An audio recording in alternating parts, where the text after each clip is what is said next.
Good morning, everyone.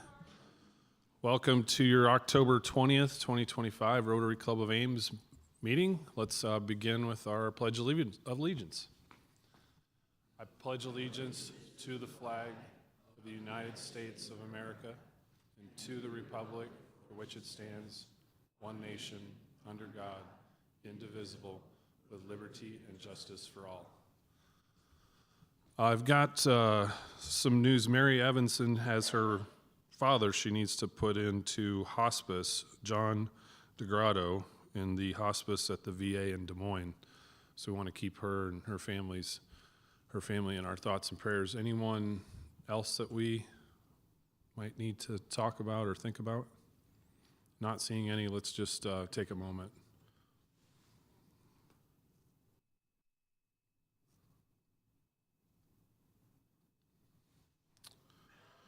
Okay, thank you, everyone. For guests today, we have Jim Patton has his lovely bride with him this morning. I'll let him. You hear me? Because Was... she's here quite a bit, but she heard there was going to be a program that she was interested in today, so I'd like you to meet my wife, Diane.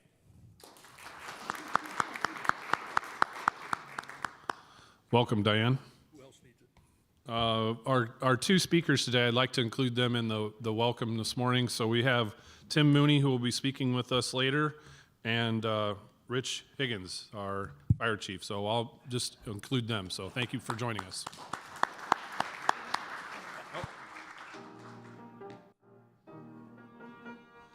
Welcome to you from Ames Rotary, Nevada, London, Paris, from the far-off lands of USA.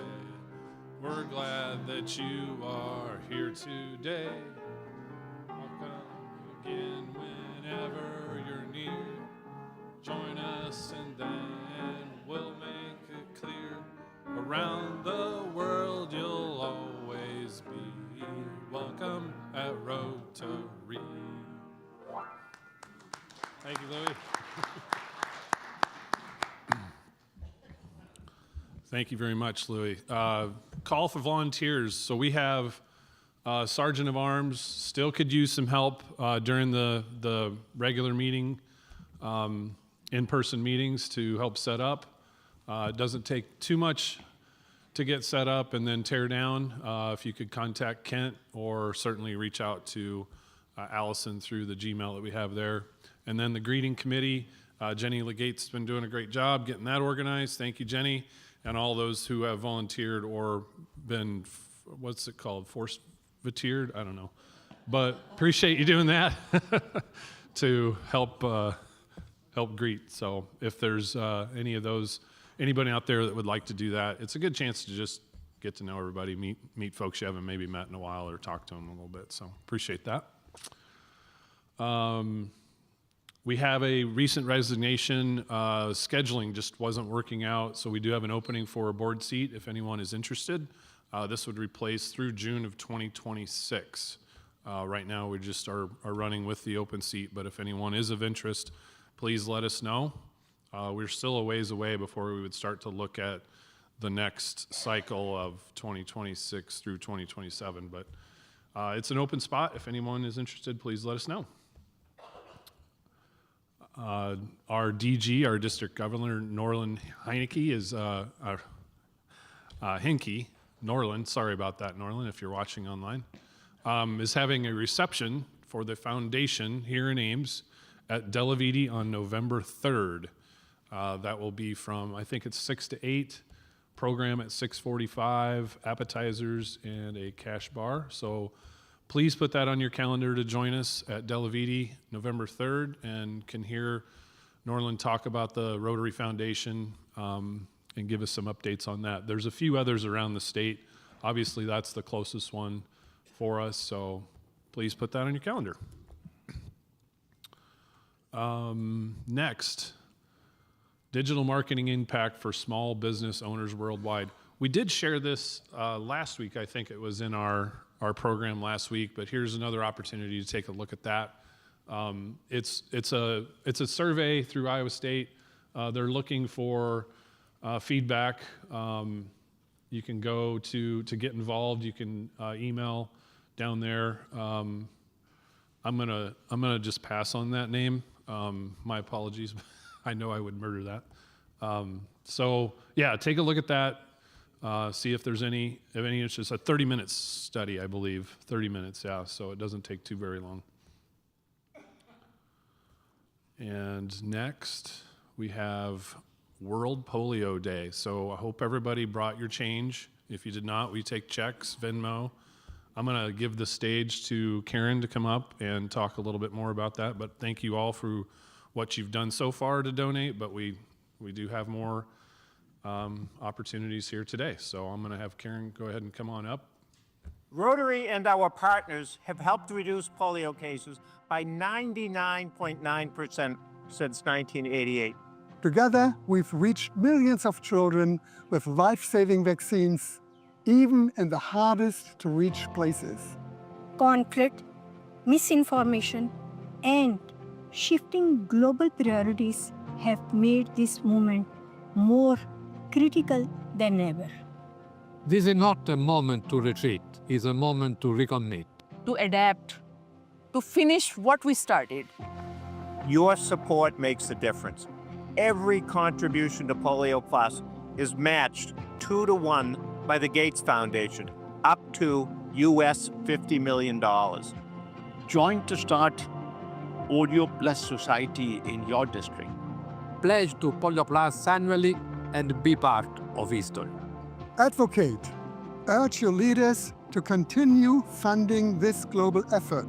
Because political will powers progress. Raise your voice. Raise awareness. Participate in World Polio Day On October 24th, and remind the world that Rotary never gives up. Donate. Advocate. Engage. Together, we end polio.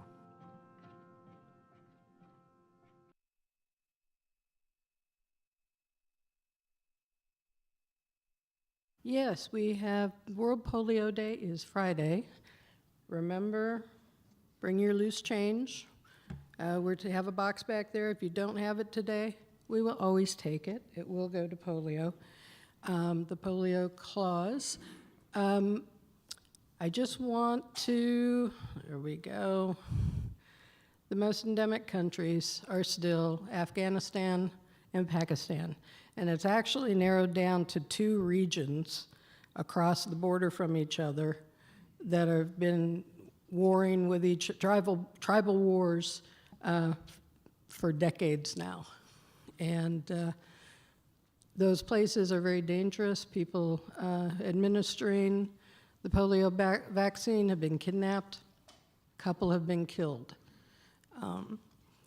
So keep these things in your thoughts when you're donating.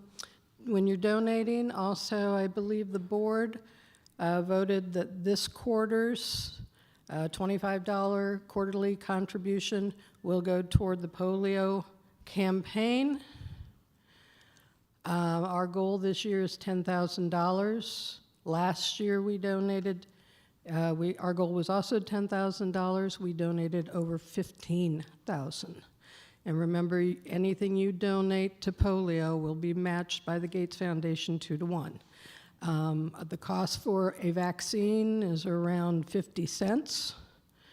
So just think what your dollars will go to just to save one child from polio. And we all know how fast polio can spread. So please donate. If you have any questions, let me know. Thank you to those who have put your boxes back there. And those who put your names on those boxes, you'll get your Paul Harris credit. Okay? Thank you.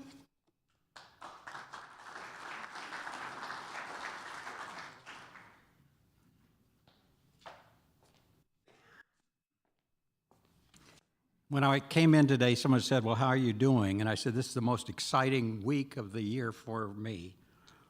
You know, Charles Knicker, as most of you know. That's why it's so exciting is this is the 40th anniversary of a program one of our local churches started.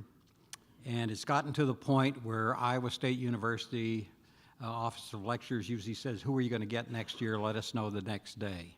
Because last year our speaker spoke at the Sunroom, and as Amanda said, we put out 460 chairs, he filled 430.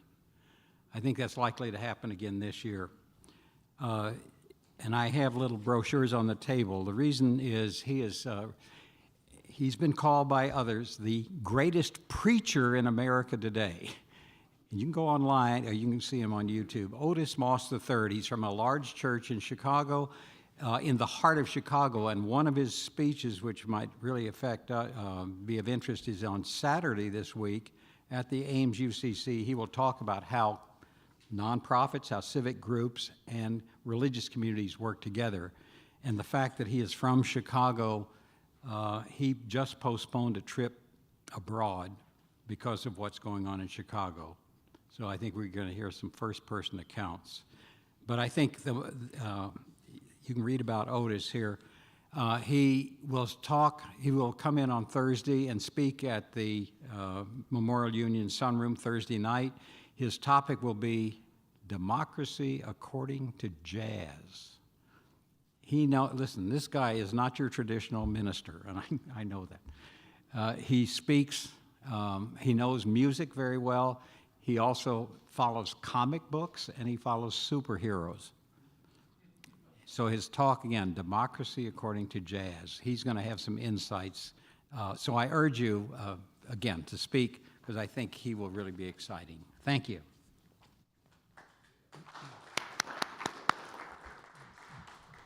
I'll have Tammy come up and introduce our speaker for today.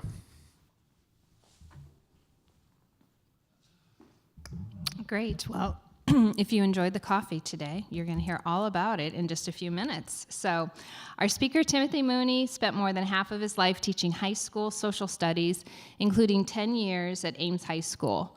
While at Ames High, he was head cross-country coach, assistant track coach, and taught mostly AP US history. He also led service learning projects to Uganda for Ames High School students for 16 summers consecutively. Currently, Tim is leading Cafe El Zapote. Didn't do it right, Zapote. Second time right? I practiced. An Ames-based nonprofit that imports coffee directly from farmer cooperatives in Honduras and Uganda. He is also reinventing the trips to Uganda and Honduras for adults. Please welcome Tim.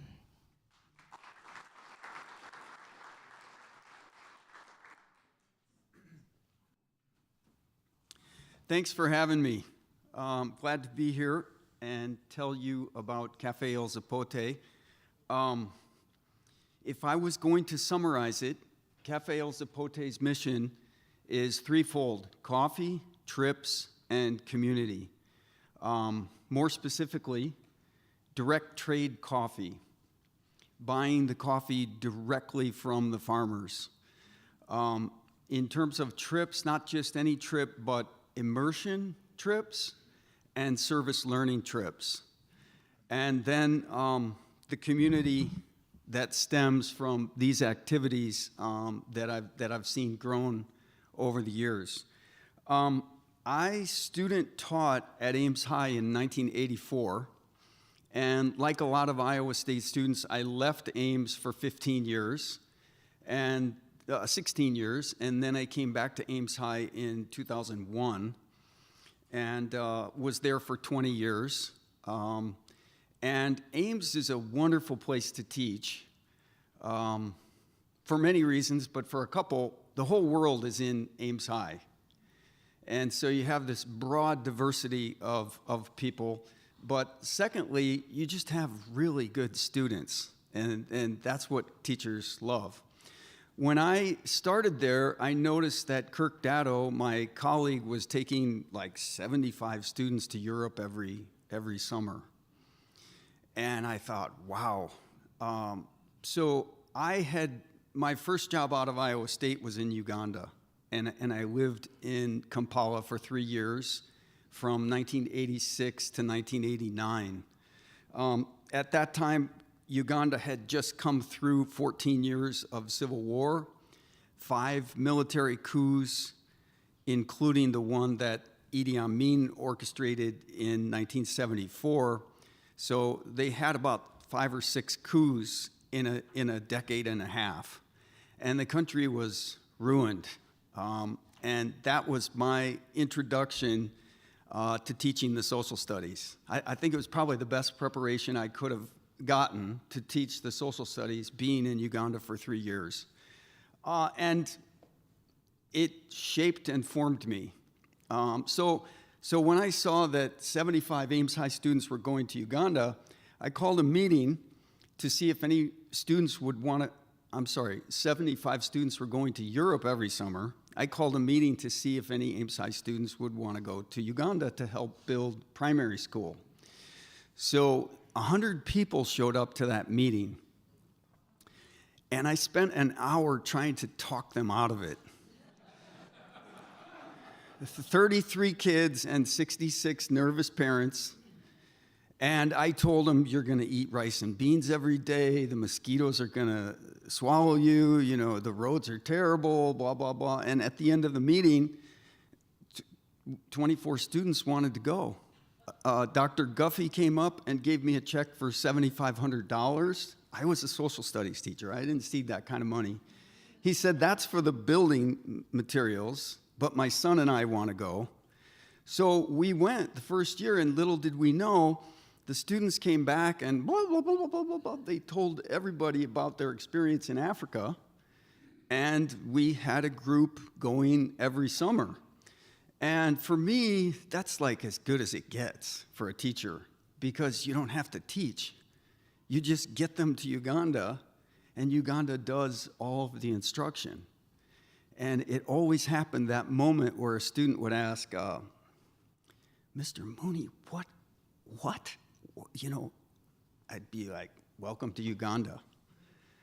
Because, you know, you can't communicate that to a student in the way that being physically in a place communicates it to them.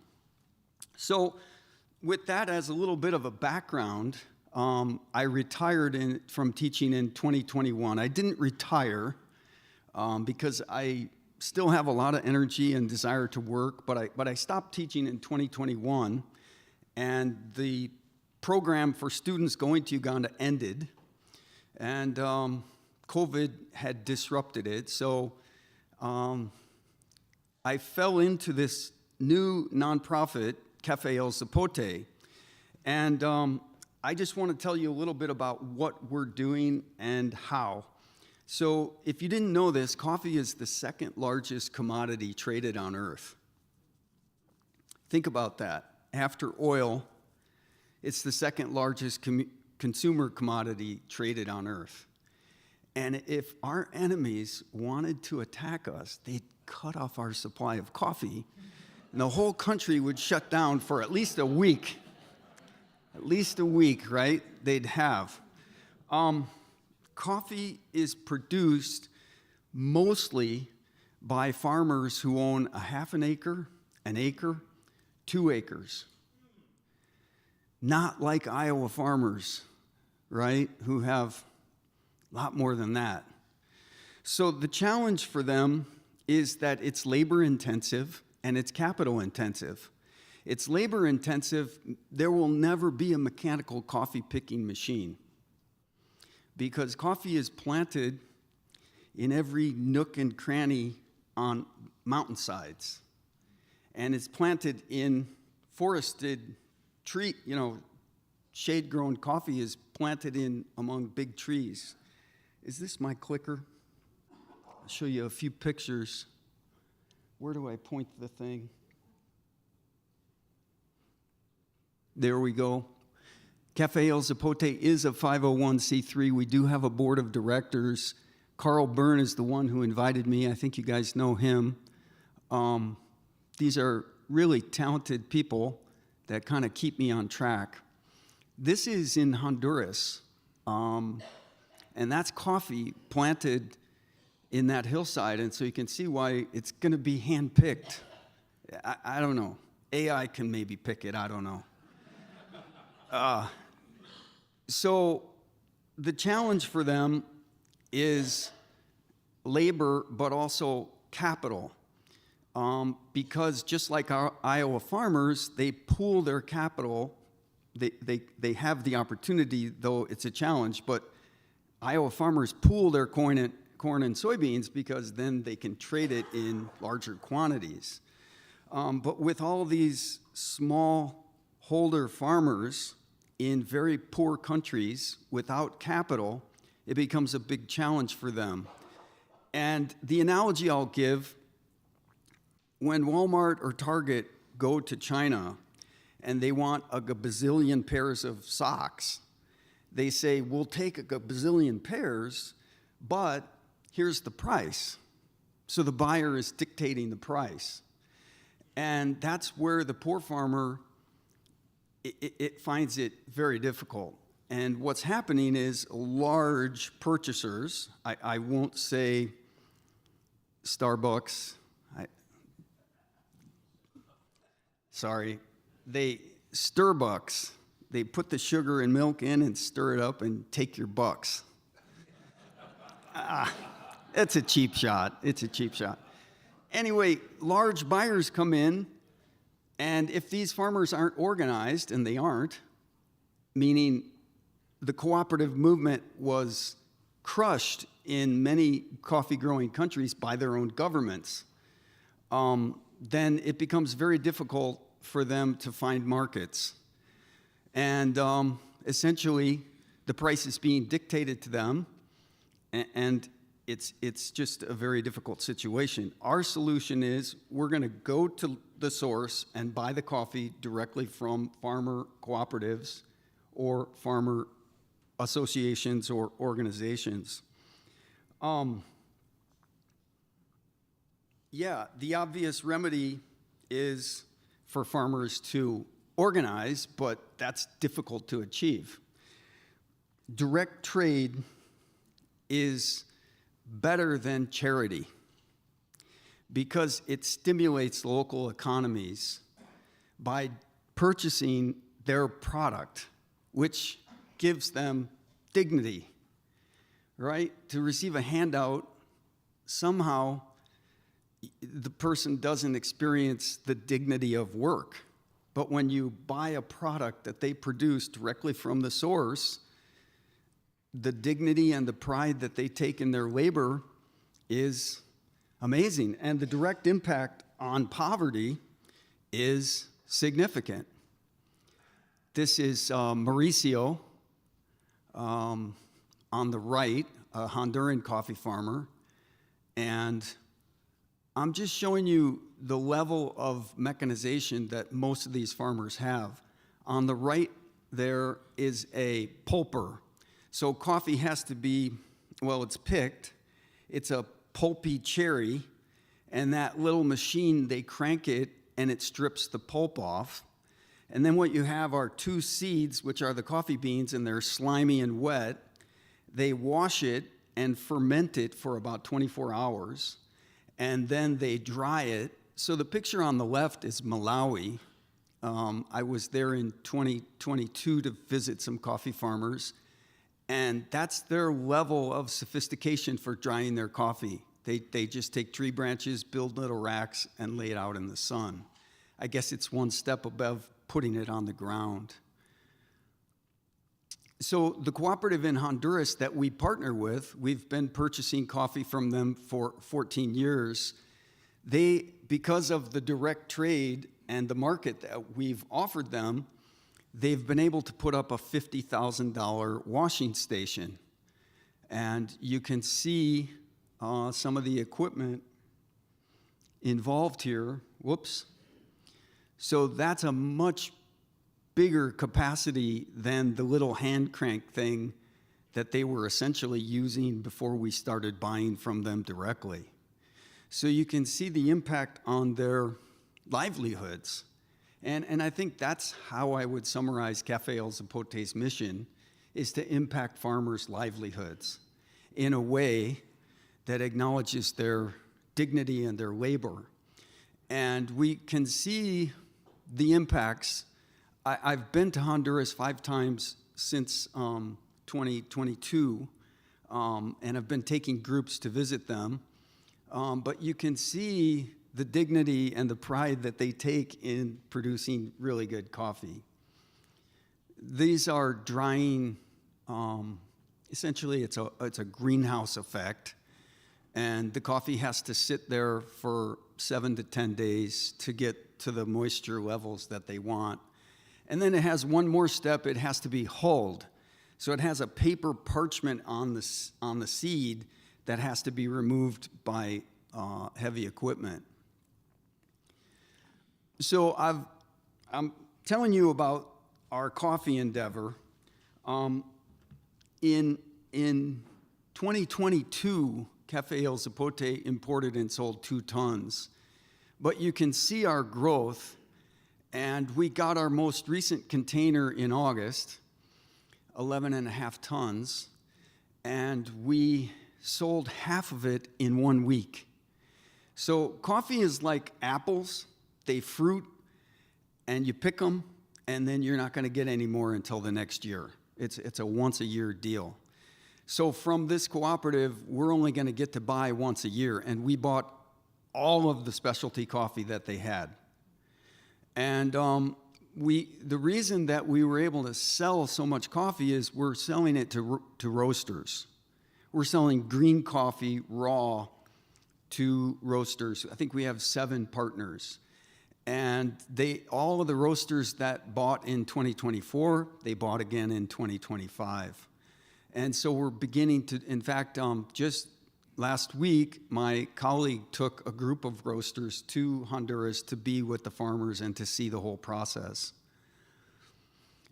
We do have a capital campaign that has kind of stalled. I don't want to say a lot about that. I will say that capital is the barrier of entry to do what we're doing. Because when you bring a container, if you put 1 ton on there, you're going to pay about $2 a pound for the shipping. If you put 20 tons on there, you're going to pay about 10 cents per pound for the shipping. And so our 11.5 tons cost us $115,000. Coffee has gotten more expensive if you didn't notice. And we did pay the tariff, 10% on Honduras and 15% on Uganda. And then Brazil, that tariff is causing a lot of upheaval in the coffee industry because the U.S. takes a lot of Brazil's coffee, and now it's a 50% tariff on Brazil. Anyway, that's what I would have to say about coffee. Trips, I think you sort of see the background of why I'm motivated to take Americans to developing countries, and especially to visit coffee farmers and rural communities in these countries. Kevin, I think you're scheduled to go with us. I think you told me that. We'll talk. We'll talk. Why am I so excited about taking people on trips? This is Andrea Voss. She was a senior at Ames High in 2003. She went on our first trip, and we were at this rural location, and she was mixing cement and carrying bricks and embedded in a community in rural Uganda. And I just love that picture, kind of caught her dreaming or wondering, I'm not sure. This is the town in Honduras that we go to, Dulce Nombre. It's a town of about 2,500 people. That's the parish priest that I'm sitting with, and the mural is Oscar Romero. If you remember, he was assassinated by a junta in the 1980s for speaking up for peasants. The government had him killed, and he was canonized just recently. So I like taking pictures near that mural. I tell people that I was having coffee with Oscar Romero. The town is stunning for the murals. All through the town, people have painted murals on their houses, and the church had murals throughout. There's a mural of Oscar Romero bringing a gift of a bag of coffee as a donation. The Honduras coffee farmers are located right near the Copan ruins, the Mayan ruins of, 1,500 years ago.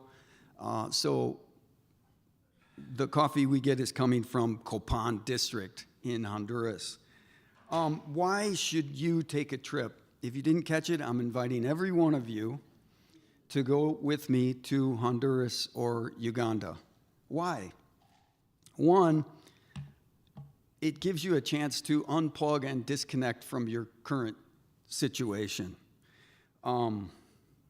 Reevaluate your commitment to productivity. Think about that, how committed we are to productivity. How much money do we need to make? Just gives you a chance to unplug and disconnect from that pace, that torrid pace of our system. Secondly, if you go with a spouse or a friend or a neighbor or a colleague or a son or daughter, it gives you unfiltered, uninterrupted times for conversation. Think about it. If I go on a 3-week trip with people, we talk more in that 3 weeks than we could talk the rest of our lives. Our pace is so fast. We don't stop to have conversations with people. I noticed it teaching. Students don't eat with their parents anymore. Okay, there are exceptions. There are families that still practice that discipline. But generally, everybody is so busy, they don't sit down and have a meal together. Thirdly, these rural communities have so much to teach us. They have so much to teach us. I've been trying to tell people who come on trips with me to forget the white savior mentality. We aren't going there to fix them. We're going there to be with them. I have a friend who says that poverty, it's not so much about giving to the poor. It's about being with the poor, the proximity, the sharing of human dignity. So that's been my experience with people in poverty, that they have a lot to teach us, and especially about community. I just want to say a couple things about community, because I think it's endangered in the United States. And I'm preaching to the choir here, because you guys come together once a week and practice community, right? But let's just think about what it is. Self-organized group, association, shares a common interest. They share values, specific goals, objectives. They begin by practicing cooperation, collaboration. They share resources. And that's what we want to do with the coffee farmers in Honduras and Uganda. We want to collaborate. We want to practice cooperation. We want to share resources. It's prerequisite for community. But community is something that has to be learned. Just like anything, right? You need models. If you're going to teach a child how to tie their shoes, you tie your shoe for them. So anything that has to be learned, virtually anything, needs models. And these communities, they're so relational. They're so family-oriented, and they have to practice cooperation and collaboration to survive. They really don't have a choice.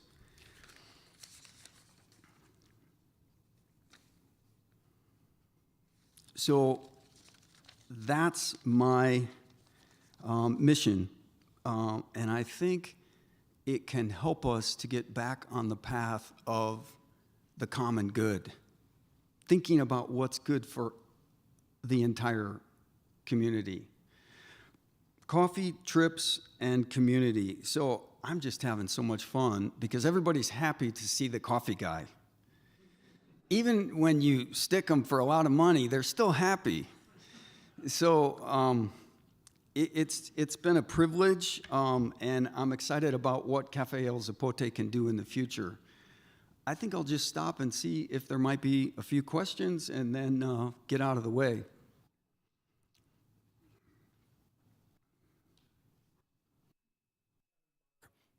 This is on, right? Okay. Thank you, Tim. A couple things.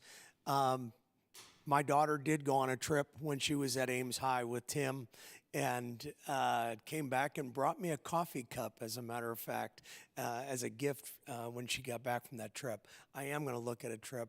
But a question is, so can we buy this coffee locally? Is this something I shamelessly brought coffee with me for sale, but we have a few markets.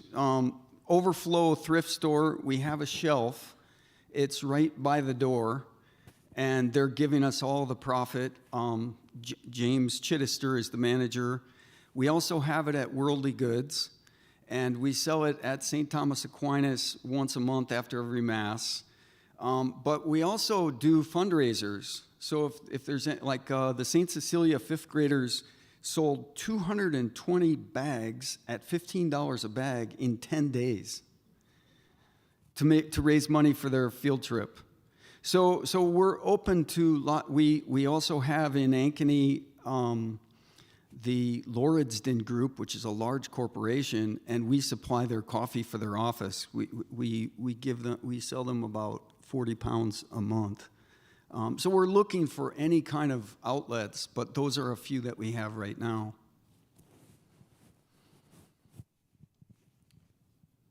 We'll take one more, and then I'm going to have everybody come back to your table so you can sell them some coffee later. You can answer more questions back there. You know, I was certified to teach in high school too, in history and sociology. First thing you learn in each culture, wherever, study the money. That's what it's about. Where's the money go? What's the money? You talk about the community. Are you giving it away? Or salaries? What? What's the story there? I'm not sure I understand the question. You're making some money off the coffee. What happens to the profits? So this year is the first year that I'm an employee of Cafe El Zapote. But it looks like we're not ready to have an employee yet. So that's probably over. But the infrastructure in Zapote, that big washing station, we contributed to that.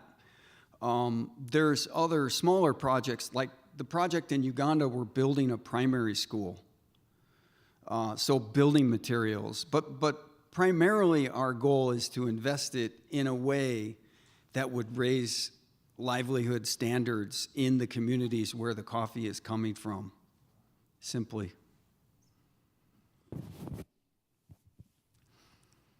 Thank you, Tim. Thank you very much. Thank you so much for having me.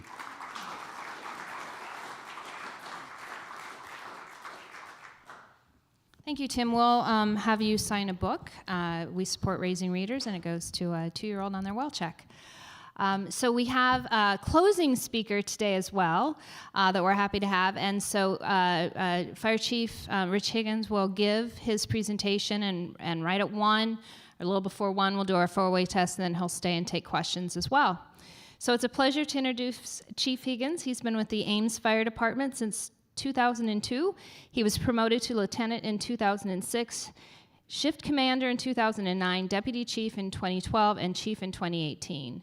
Before joining the department, he worked in the Public Works Utility Maintenance Department for the City of Ames, and he holds an associate's degree in fire science from Des Moines Area Community College, a bachelor's degree in public administration from Upper Iowa University, and a master's degree in public administration from Indiana State University. Boy, you like school, you should talk to Tim.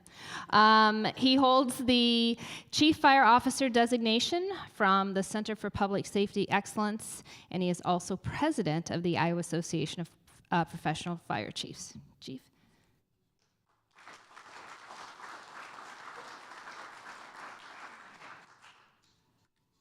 All right, thank you so much. I'm going to take this off if that's okay. try not to travel too much, but I just have a few minutes, so luckily you guys have a flyer at your table with information about why we need to move fire station number 2. It's a really awkward position for me to be in. Usually, you call, we come type of thing is the fire service model. That's our business model, right? You call 911, we come, we help you. For the first time in my career that I'm aware of, we're reaching out to the public and saying, hey, we need your help. And that's making you aware of a situation we have in Campustown with Ames Fire Station number 2. So I'm going to show a few slides and go through here rather quickly, but we have a great opportunity in our community to move Fire Station number 2. And in front of you, you can see what those reasons are. And that's really faster emergency response time. As the fire chief, my job is to make sure we have strategically placed fire stations throughout our community, so when you call 911, we come. And we've set an internal goal, a performance measure of reaching 85% of the community within 5 minutes. And we are not doing that. I'm disappointed to stand before you today and tell you that we are not reaching that goal. We are about 72% of that goal right now. And part of that reason is fire station number 2. So we know that if we can relocate fire station number 2 from its current location, which is on Welch and Chamberlain, 132 Welch, out to State Avenue, a little over a mile, 1.2 miles to the west, we're going to be able to reach 120 more calls for service within 5 minutes or less that we cannot reach right now. Every one of those calls is important to me. It's important for our community. Those can mean life or death. It could mean a fire. It could mean somebody needing help up. But 120 calls right now by moving that station. Later on, I'll show you a slide where we know that we're going to be able to reach at least 300 more calls with the city's 2040 growth plan out west. A lot of people don't know this, but we have a great relationship with Iowa State University as well. They actually pay 25% of our operating budget, don't they, Warren? Warren's been a big part of that. I got to talk to Warren earlier today, but he's been instrumental in that relationship growth that the City of Ames has with Iowa State University. And that continues to this day with Iowa State and President Winterstein wanting to give us free land, a 52-year lease to relocate current fire station number 2 out west to State Avenue. Additionally, when we go to sell that land, when that station was built in 1966, Iowa State contributed 50% along with the City of Ames. And Iowa State rightfully said, hey, if you ever go to sell that station, we would just like 50% of the proceeds back. So when we talked with President Winterstein, she said, hey, yeah, I'm going to give you free land, and then you know the 50% that the university wants back, let's put that back into the debt service reduction for that new fire station. So talk about a commitment to not only the Ames, the City of Ames, the fire department, but also to the community as taxpayers. So a great relationship.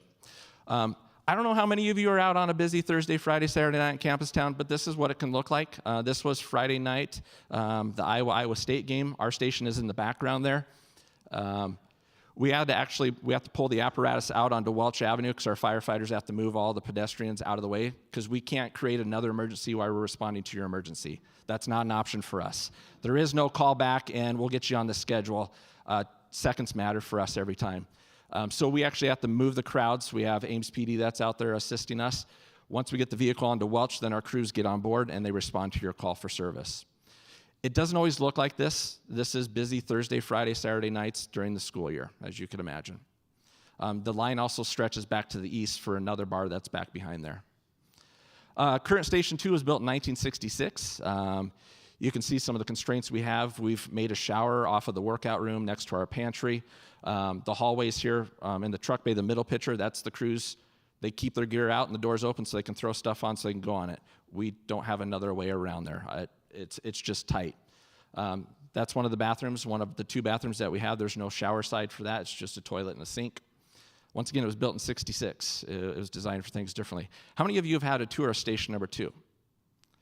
Just a few of the lucky few. We don't give tours out there. And here's part of the reason why. We don't have a place to put you when you come out. It's a little over 5,000 square foot building. So this is the vestibule lobby, lieutenant's office. We've had to gate the back in because we've had vehicles vandalized, broken into. We get people that get up on a roof on occasion.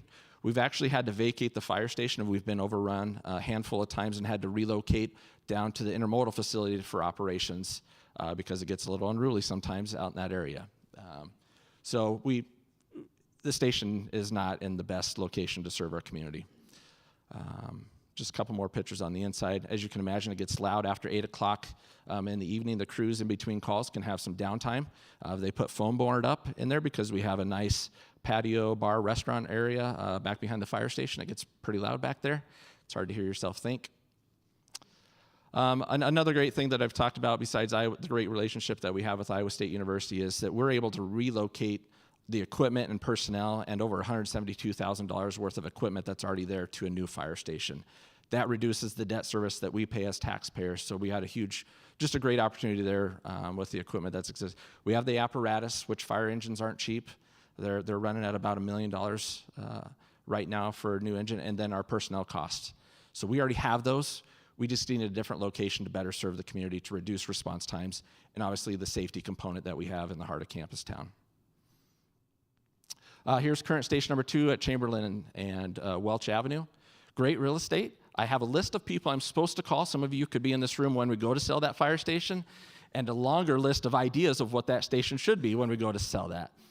The great thing, like I said, Iowa State wants to reinvest their share of that proceeds, but our opportunity to add to Campustown for redevelopment, for a business, for housing, for jobs, what a great location. We are waiting on the appraisal to come back for station number 2, but we do know that the post office just across the street, similar size and lot layout, sold for $2.1 million. Here's the 3 different districts. We are a career fire department. We work 24 hours a day. You call, we come, right? These are on the west side is station number 2. Station 3 down south in the yellow, and up north is station number 1. Here's the land that President Winterstein and Iowa State University are wanting to provide a 52-year lease for us. It's right at the top of the hill of State Avenue on the west side. A great location to serve the community and improve our response times and safety. You can see Mortensen Road to the south. We can actually get up to Lincoln Way or down to Mortensen and get west a lot quicker than we can from Welch at this location, obviously. And we're still able to serve the Campustown area with just about the same response times that we currently have. Yeah, so this is on State Avenue on the west side of the road. There's a shared use path on top of the hill. So Mortensen is at the bottom of the slide there. So, sorry, the green, I don't know if I have a pointer here. Yep, sorry, I don't have a pointer. Nope, all good. Here's just a simple site plan of what we're looking at. So this is a map of the City of Ames in 1967. Let me get through here. So you can see this is, where's that slide at? Sorry, so this is, we've had so much growth from South Dakota and North Dakota that when the station was built in '66, it wasn't really anything west of North and South Dakota. Things have changed a lot. So that's why we have the opportunity to improve the response times. And this is part of the Ames 2040 plan growth, where we know that we're going to be able to reach just by running the raw data when we grow that westward with the 2040 plan that we'll be able to reach. Projected cost, probably one of the most important. I got just 1 minute here, so I want to move through here quickly. We're looking at a $10.5 million bond referendum. So Tuesday, November 4th is a very important election. The good news is I'm not here to tell you how to vote. It'd be unethical, and the law prohibits me from doing so. My job is to make sure that when you do go to vote, that you're educated. I wouldn't be here before you guys today and be out talking to the public unless we had a need in our community. As the fire chief, you count on me to make sure that you're informed. We have reached that point where I'm no longer able to serve you guys with that 85 and 5-minute response goal. So what does that mean for us as taxpayers? It's $11 per 100,000 increase per year just for the fire station. And when we break that down in Ames for a $300,000 home, we're looking at a $33 a year increase, an annual increase in property tax, or $2.75 a month increase for just the fire station. Also, the commercial property tax increase.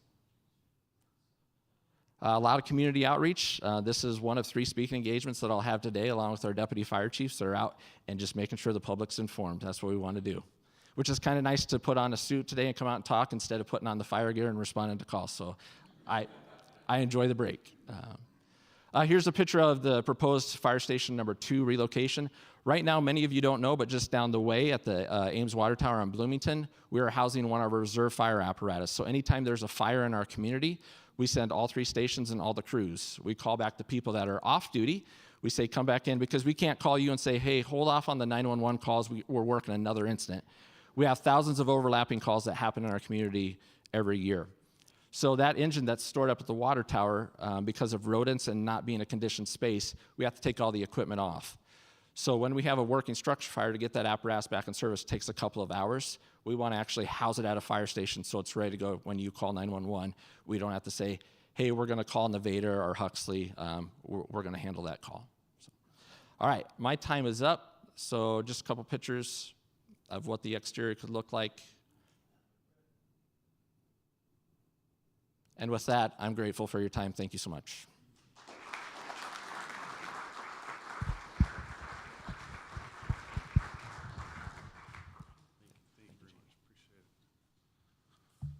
Thank you, Fire Chief Rich Higgins. Anyone has questions for him, please catch him here after we're done. And then also, Timothy will be in back. Mooney will be in back there to sell you all the kind of coffee he can possibly come up with, and ask him any questions as well. So with that, appreciate everyone in your time today. Let's go ahead and stand, and we'll do the 4-way test. And please stick around later and ask them questions if you have any. So, of the things we think, say, and do, is it the truth? Is it fair to all concerned? Will it build goodwill and better friendships? Will be beneficial to all concerned. Thank you, everyone. Have a great day.